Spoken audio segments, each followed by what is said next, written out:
Customs officers are at war with smugglers in the ports, airports, and at sea. Coming up, two suspects make a confession, and it could be Mark's first cocaine job. Is there anything I need to know about you? Well, we was a bit naughty in Trinidad. Oh, were you? The rest of the team are all going, this is it, this is a job. The confessions continue from cannabis smugglers at sea. And as they stepped aboard, he turned around to them and said, oh, right, well, OK, the game's up, there's 6 tons on board. But it's nothing but lies from cigarette smugglers in Bristol. Have you ever been stopped by customs before? Never? No, I've never been stopped. He's been stopped before, and he's been issued with a notice 1.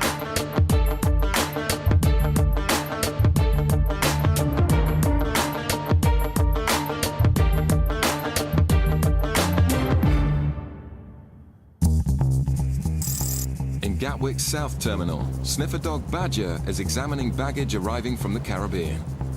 Customs dogs are possibly the most powerful tool in the fight against drugs, and all have their own skills. Badger is known as a cocaine specialist. He gives a clear indication on this black suitcase. The case is put back on the carousel and kept under surveillance.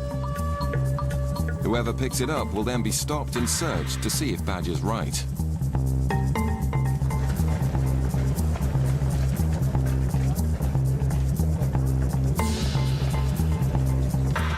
Passenger collects the suspect bag and then attempts to pass through the controls.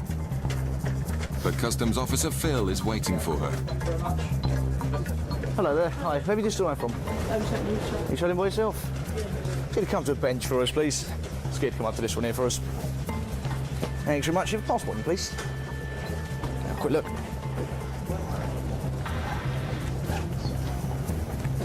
Right, these all your bags here? Did you pack them all yourself?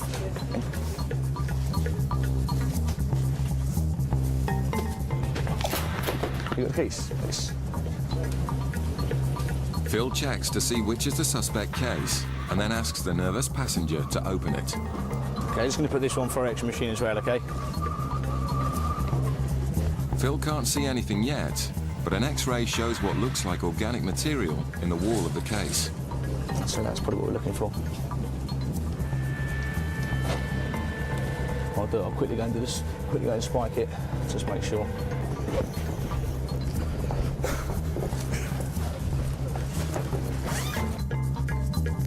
Phil finds a white powder, which he tests to see if it is cocaine.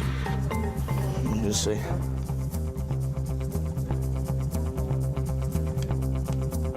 The speed of the reaction indicates the quality of the drugs.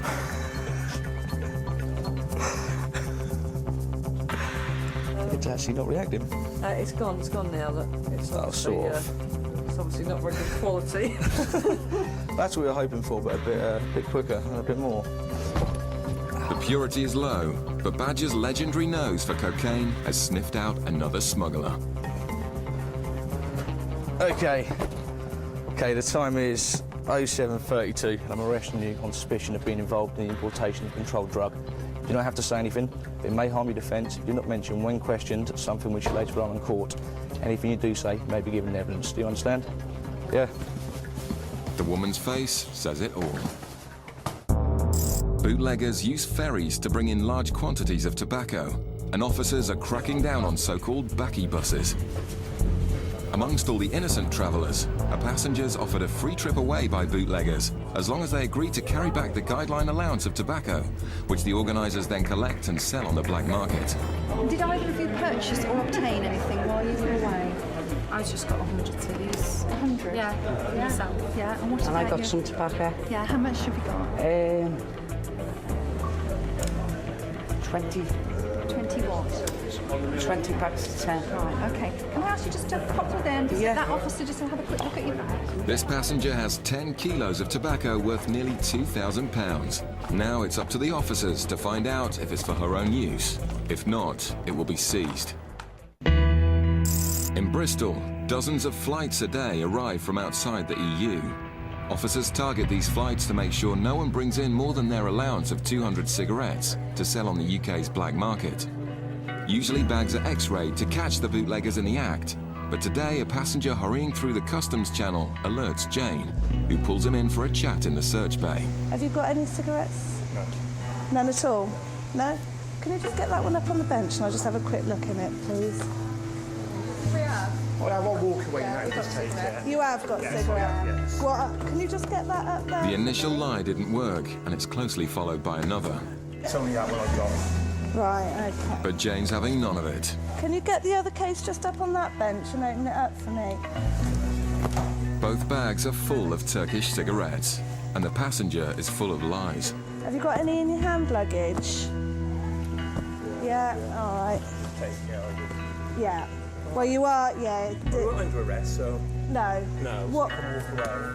Well, we'll do you some paperwork. You are obviously over the allowance, so they are going to be Obviously, seen. it's not against the law to do it. Well, what I'm going to do is do you some paperwork. The goods will be seized and destroyed, and if he's had goods seized before, he may face a fine or a prison sentence. In Portsmouth, Nikki's now questioning the ferry passenger carrying 10 kilos of tobacco to work out if she may be carrying it for someone else. How many times have you been on previously? I was here last month. Last month? No, sorry, September. Okay. The 2nd. Right, and how many times have you travelled on the Bilbao this year? About 3. About 3 times? Yeah. Okay, have you been stopped by customs before? No. No. A few simple checks tells Nikki that this passenger is also telling lies. She normally brings in 3 kilos and a full quantity of cigarettes as well, and on that was back then. Just see if she's been jobbed before. So as well. She's a well-stocked customer. Lying to a customs officer isn't a good idea, especially if you want to keep your tobacco. But Nikki suspects she's carrying it as part of an organised backy bus. Some of these are for some of your family? Yeah. Okay. And how much money have they given you towards their contribution towards the goods? They haven't really given me anything because I'll give them gifts, you know, for Christmas. Right, okay, so you don't expect to receive any payment of any sort for these goods? How much did they cost you? £340.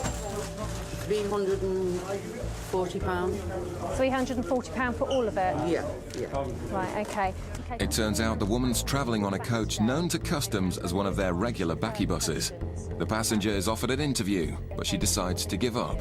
Yeah. Okay, you're not under arrest. I'll leave the stuff. Have you got the passport? Because there's other people waiting to go home, you know what I mean? Okay, so you don't want... Do you want me to detain the goods or do you just want to abandon them? Just abandon them. Just abandon them? Passport, yeah. Okay, so you don't want to stay for interview and you do not want me to detain your goods? I need to get home. My father needs me, and there's people waiting on the coach. Okay, so you just want to leave your goods and walk away? Yeah. Okay. Knowing that organisers of backy buses tell their carriers to abandon their goods in case they give too much away in interview, convinces Nikki she's done the right thing. But the woman insists she's done nothing wrong.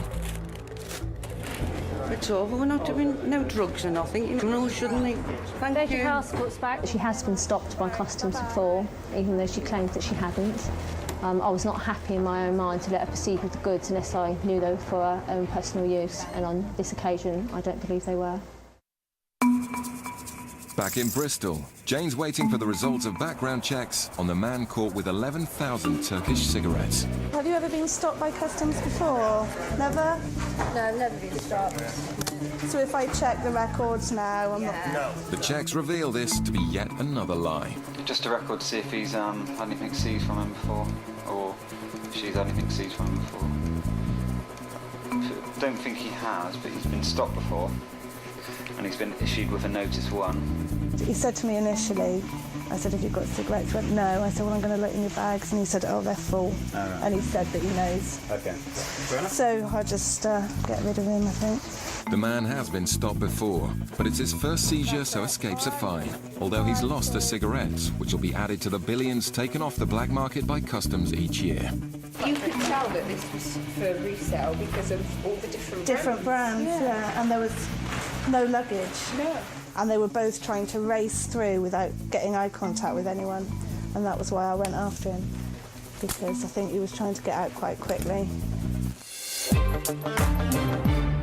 Meanwhile, the woman in Gatwick South Terminal won't be leaving just yet. Right, just leave that there. Just come around here. You go and take a seat on the far side, please. Okay, do you understand why you've been arrested?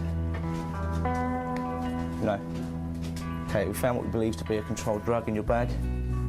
She's keeping quiet. Not surprising, as there's around 1 kilo of pure cocaine in her suitcase. So it's all the way around the bag. You can feel it as well, how thick it is. The woman's taken to the custody cells for questioning. If found guilty, she could be facing a long prison sentence.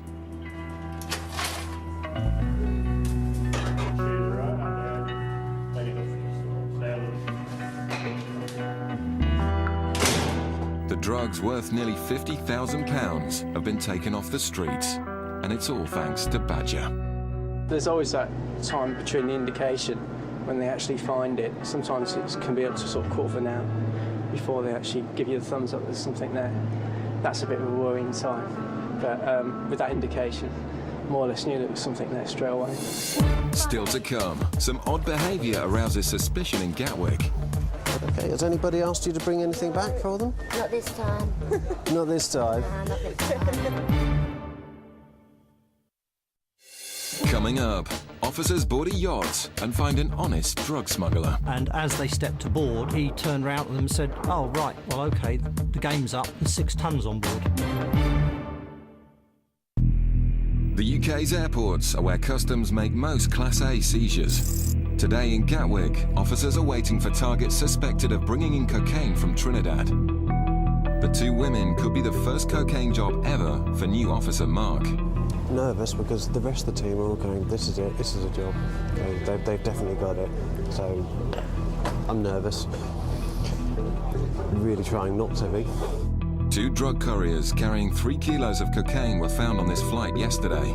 These 2 women were meant to be on that flight, and their highly excitable behaviour is raising suspicions further. Thank you. Okay, has anybody asked you to bring anything back for them? Not this time.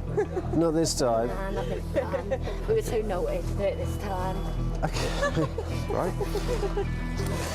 Is it back to work then on Monday? No, children, we're housewives. Yeah, got a lot of Small housewives too. Cooking and cleaning. Obviously, just flying out somewhere very nice and... Jeez, that was horrible. So, oh, was it? Yeah, it They're was so very rough horrible. and rude. And then dogs are treated like rats. And we could be kidnapped. We had to be escorted everywhere we went. Okay. So it's going to sound a silly question, but so obviously the tickets for getting out there and staying out there could be quite expensive. How did you pay for your tickets? Somebody provided us them.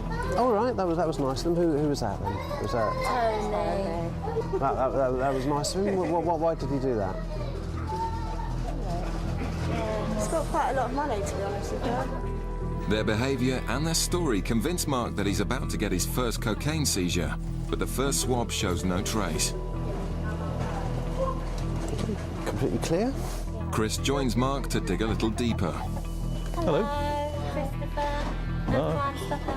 Oh, really? Right, now, do you need a hand? Yeah, would you like to do my one? Actually, if you've just taken the words out of my mouth. Or do you want me to or if you want to pop this you? through, just... Yeah, well, it was just... Oh, yes.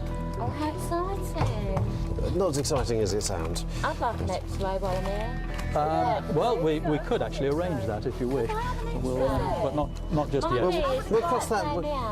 We'll cross that bridge in a minute. Okay, that looks about done. Okay, I'll take this one away. Yeah, don't worry, we'll get that sorted. I'll come with you. That is obviously... There's something not quite right there. Yeah. The fact is it's not opening and closing properly, which to me is a bit suspicious. Feels a little bit heavy at the bottom here. I'll just have a quick look. Where are you taking him, Michael? I'm sure he'll be as gentle as he can.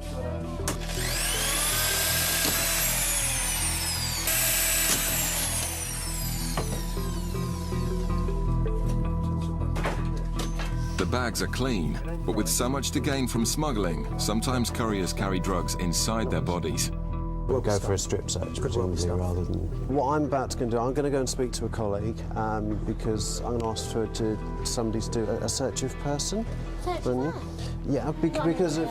well, that's not something that we can do. No, it would just be a visual. It would be a visual inspection. Well, because of where you've come from. No, but don't Hang people on just a second. police Hang on just a second. Where you've come from, you've both said to me, obviously, you're housewives, you don't have the money. Obviously, you said Uncle Tony's paid for it. No, that's absolutely fine.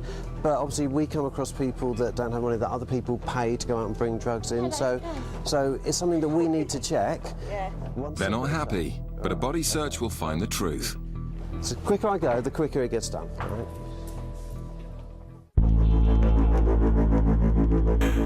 Officers aboard the cutters protect our coastline against drug smugglers, who are a constant but invisible threat. These high-powered ships operate in all weathers, but in September 2000, a storm off the coast of Cornwall drove them back into Falmouth in search of shelter. Always on the lookout for suspicious activity, they noticed another vessel taking refuge from the heavy seas. The vessel, rather than coming into Falmouth, it turned and went to the other side of Carrick Roads, which is into a small harbour, which is actually St Mawes.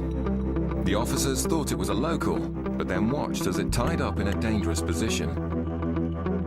As the tide started to go out, they realised that this mooring was actually on a mud bank or sand bank, and the yacht was actually settling and starting to tip.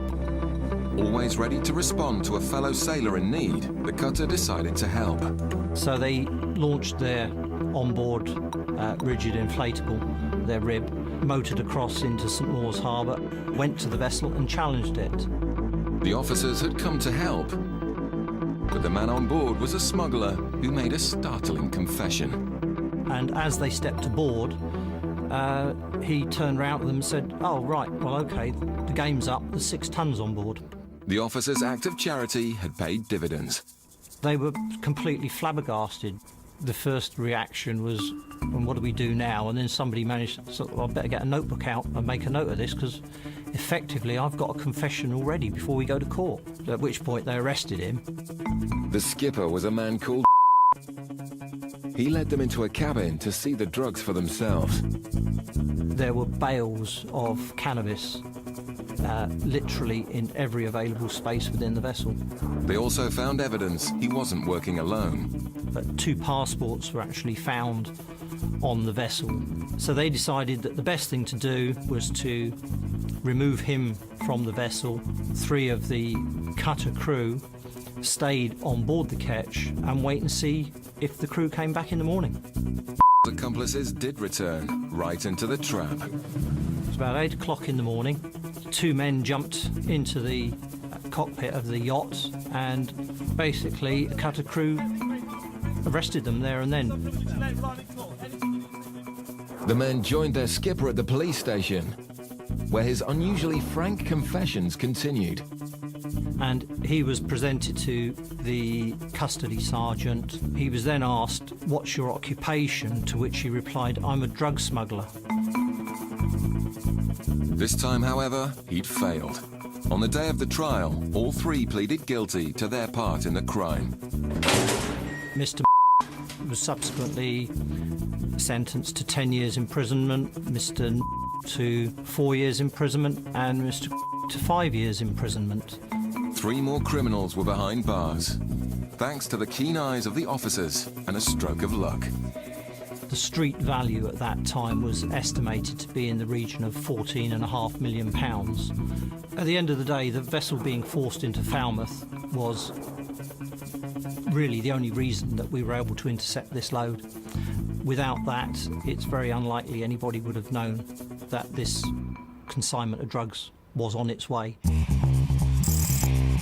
Back in Gatwick's North Terminal, Mark is still hoping to find his first drug smuggler. His 2 female suspects are about to be searched. So far, they've cooperated, but the daughter is getting angry. The search, yeah, obviously I can... We're going to have a search. As soon as we've had that search, I think we should be able to leave. We've got children to get back to. You're delaying us for no reason. Once you've searched us, you know we have nothing on us, so why are we still holding your custody? Their story suggests they're carrying drugs, and Mark waits expectantly outside for the results. Bend over slightly. No, slightly. That's right, and part the cheeks of your bottom. The strip search finds nothing, but Mark refuses to give up just yet. A pair of shoes from the lady that we've just searched.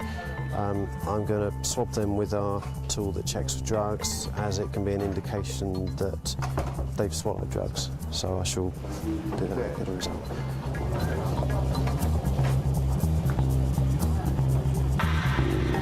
A small indication. The indication means Mark wants to do a body scan. 0.5, something to think about. With these indications, keen to go for an X-ray, which the mum has already sort of informally said she's happy to do. What about the daughter in terms of X-raying? Do you think she'll be happy to do She's that? not happy to be here at the moment. If you don't think they're going to stay, you're going to have to look at arresting them. Worried about the daughter's reaction to the X-ray, they decide to arrest them. I'm arresting you on suspicion of being involved with the importation of a controlled drug. You do not have to say anything, but it may harm your defence if you do not mention when questioned, something which you later rely on in court. Who wants to go first then? Let's get moving. The daughter agrees to be X-rayed first. In just a few seconds, Mark will know if they've swallowed packages of cocaine.